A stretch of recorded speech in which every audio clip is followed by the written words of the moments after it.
I, 28F, have been married to my husband Mark, 32M, for 3 years. We met at a friend's birthday party 5 years ago when I had just started my job as a marketing manager. Mark worked in the same building as an architect, and we kept running into each other in the elevator. After a few casual conversations, we started dating and things got serious pretty quickly. Mark's family, especially his mom Sandra, 57F, seemed really nice at first. Sandra had raised Mark and his sister Amy, 29F, alone after her husband died in a car accident when Mark was just 12. She never remarried and devoted her life to her kids. Amy works as a nurse at the local hospital and still lives with Sandra. I noticed early on that Amy was very possessive of her brother and always tried to include herself in our plans, but I didn't think much of it then. Before we got married, Sandra was very involved in our wedding planning. She had opinions about everything from the venue to my dress, but I tried to be understanding since Mark was her only son. Amy was less enthusiastic and made several comments about how we were rushing into marriage. She kept bringing up Mark's ex-girlfriends at family dinners, especially his high school girlfriend Jenny, but Mark always shut down those conversations. Last month, Sandra invited us over for Sunday dinner, which was pretty normal since we usually went there twice a month. She made her special pot roast and everything seemed fine at first. After dinner, while we were having coffee in the living room, Sandra started talking about her diamond ring. It was her engagement ring that her husband had given her, and she always said it was her most precious possession. She had shown it to me before, but this time she went into detail about how Mark's dad had saved for months to buy it. Later that evening, Sandra went upstairs to her room to get some old photo albums she wanted to show us. Suddenly, we heard her screaming. We all rushed upstairs to find her frantically going through her jewelry box. She turned to me with this wild look in her eyes and said her ring was missing. She claimed she had put it back in the box after showing it to me earlier, and now it was gone. Before I could even process what was happening, she started accusing me of stealing it. She said I was the only one who had shown so much interest in the ring's history and must have taken it when she wasn't looking. I was completely shocked and tried to defend myself, but then Amy jumped in. She claimed she had seen me lingering around the stairs near Sandra's room earlier, which was absolutely false. I had spent the entire evening in the living room except for one bathroom break. What hurt the most was Mark's reaction. Instead of defending me, he just stood there looking confused between his mother and me. Sandra was getting more hysterical by the minute and demanded I empty my purse and pockets right there. I felt so humiliated but did it anyway to prove my innocence. They found nothing, but Sandra insisted I must have hidden it somewhere in the house or slipped it to someone else. The situation got even worse when Sandra threatened to call the police if I didn't confess and return the ring. I was in tears at this point, and that's when Mark finally spoke up, but not to defend me. Instead, he suggested that maybe I should just apologize to calm his mother down, even if I hadn't taken it. I couldn't believe what I was hearing. My own husband was asking me to apologize for something I hadn't done. I left their house that night feeling completely betrayed. Mark followed me home in his car while I drove mine.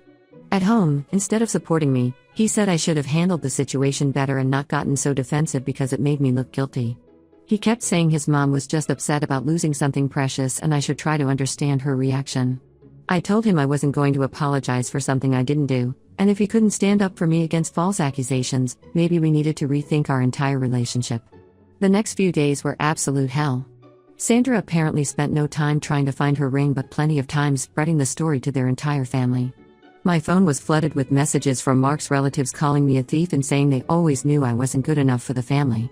Mark's cousins whom I'd only met at our wedding were messaging me demanding I confess.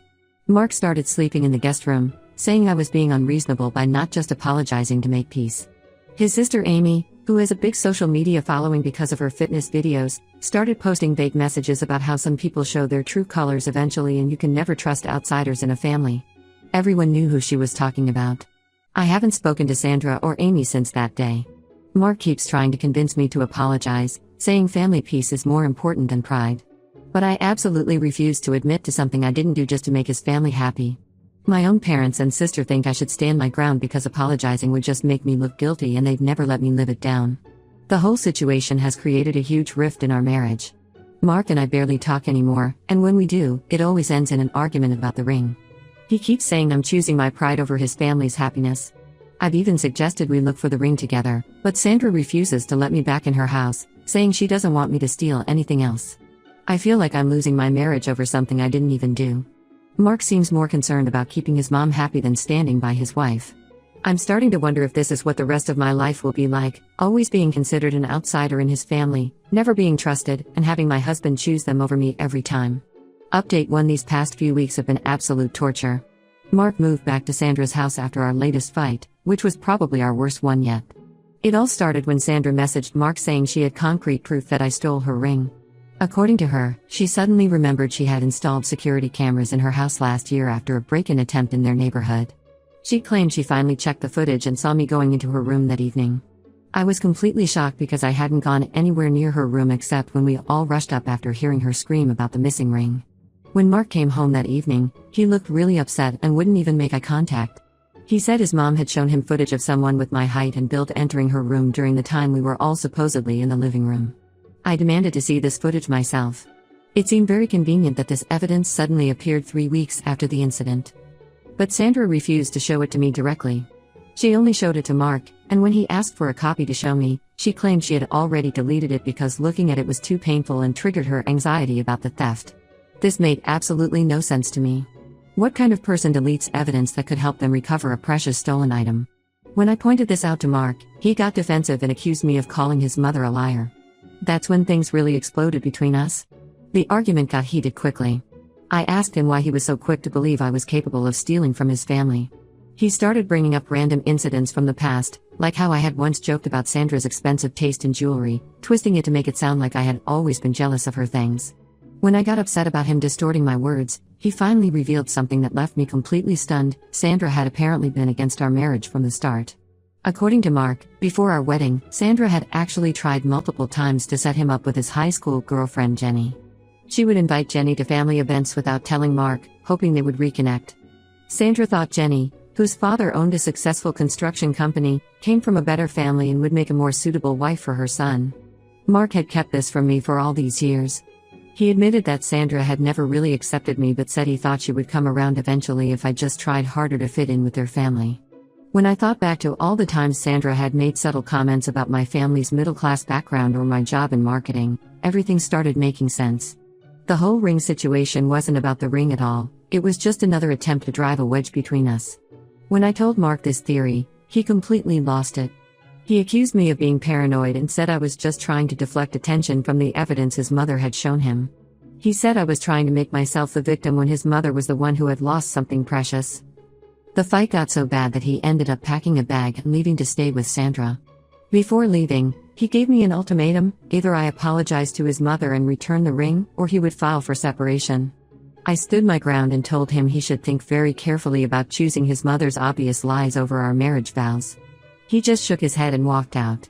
Since then, things have gotten even worse. Amy has been posting more stuff online, now openly calling me a gold digger. She wrote a long post about how she always knew I was after their family's money, conveniently forgetting that I make more money than Mark does.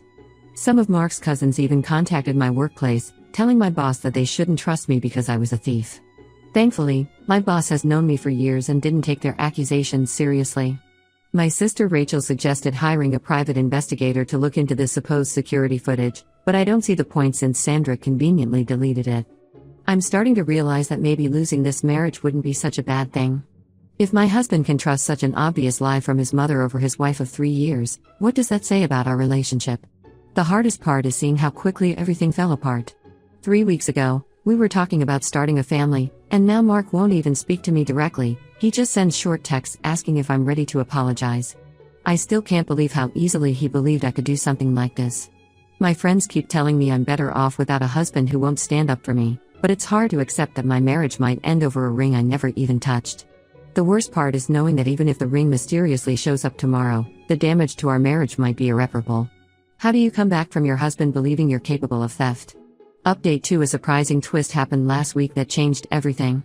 I was having coffee with my friend Lisa, who works as a nurse, when she mentioned something that made me freeze. She had recently visited her grandmother at Golden Oaks Retirement Home and learned that Sandra had been causing problems there. It turned out that Mark's grandmother, Sandra's mother, lived in the same facility.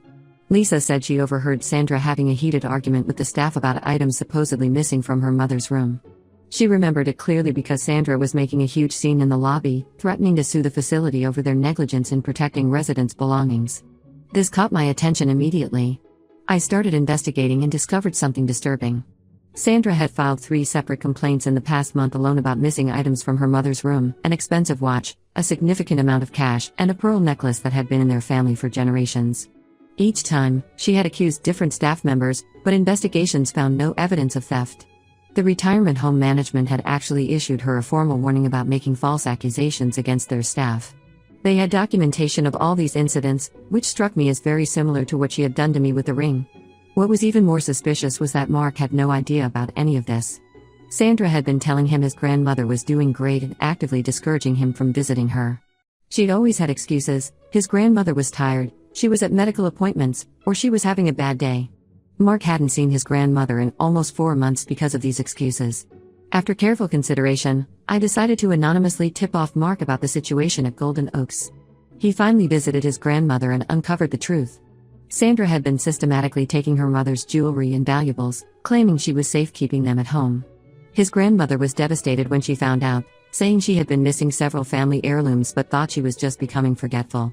When Mark confronted Sandra about this pattern of missing items, she finally broke down.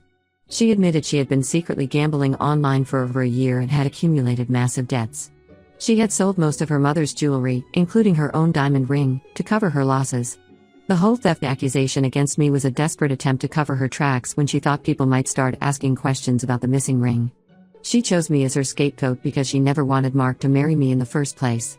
She thought accusing me would serve 2 purposes: covering up her theft and breaking up our marriage. Amy knew about the gambling problem all along but helped cover it up because Sandra had been paying off her credit card debt in exchange for her silence. Mark came to our house yesterday, completely destroyed. He couldn't stop apologizing for not believing me. He said he had moved out of Sandra's house and gotten his own apartment because he needed space to process everything. He found out that Amy had even helped Sandra set up online gambling accounts and had been deleting her browser history to hide it from Mark. I listened to his apologies but told him I needed time to think.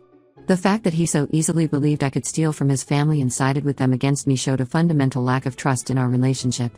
He's been constantly calling and texting, begging for another chance, but I've asked him to give me space to process everything. Sandra sent me a long text message apologizing for her accusations, trying to blame it all on her gambling addiction and the depression after her husband's death. Amy deleted all her social media posts about me but hasn't had the courage to apologize directly. All those relatives who called me a thief have gone mysteriously quiet. I'm still trying to decide what to do about my marriage. On one hand, I love Mark and understand he was manipulated by his family. On the other hand, his complete lack of trust in me and failure to stand by my side when I needed him most showed me a side of him I'm not sure I can forget. Update 3: After a lot of thinking and several long conversations with my family, I finally filed for divorce. The decision wasn't easy, but I realized I couldn't stay in a marriage where trust had been broken so fundamentally.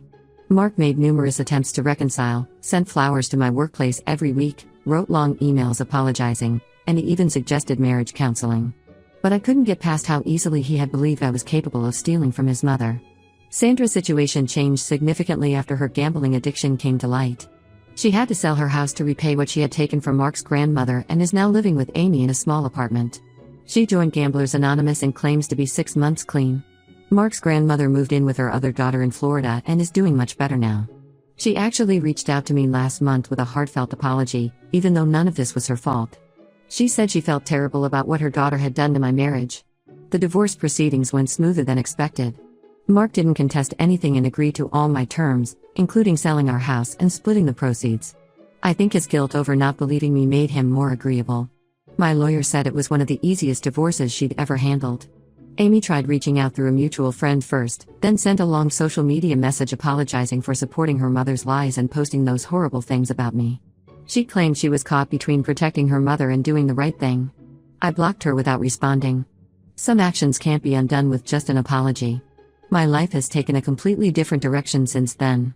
I got promoted to senior marketing director, which required relocating to Chicago. The distance has been healing. My sister Rachel moved in with me temporarily to help with the transition, and having her around has made everything easier. Last week, I ran into Jenny, Mark's high school girlfriend, at a coffee shop in Chicago, where she was visiting for business. The conversation was eye-opening. Turns out Sandra had lied about trying to set them up too. Jenny had been happily married for 7 years with 3 kids, and had never been interested in reconnecting with Mark. She said she only attended those family events because Sandra had told her Mark specifically requested her presence, which was another lie.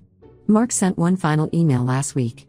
He wrote about how therapy had helped him understand his unhealthy relationship with his mother and how deeply he regretted not trusting me. He said losing me was the biggest mistake of his life and he would always regret choosing his mother's lies over our marriage. I read the email but didn't respond. Some betrayals cut too deep to heal. I'm not dating yet, though my friends keep trying to set me up. I'm focusing on my new job and finally doing things I always wanted to do but somehow never made time for. I joined a hiking group and started taking photography classes. For the first time in months, I feel at peace with my decision. Sandra still sends occasional messages through different numbers since I blocked her original one. She's trying to make amends, claiming the gambling addiction made her do terrible things. I delete these messages without reading them. Amy has finally stopped trying to contact me after I threatened legal action for harassment. Sometimes I wonder what would have happened if Mark had believed me from the start, but I try not to dwell on it. This experience taught me that I deserve someone who will trust me unconditionally and stand by my side no matter what their family says. Sometimes walking away is better than trying to fix something that was broken by betrayal.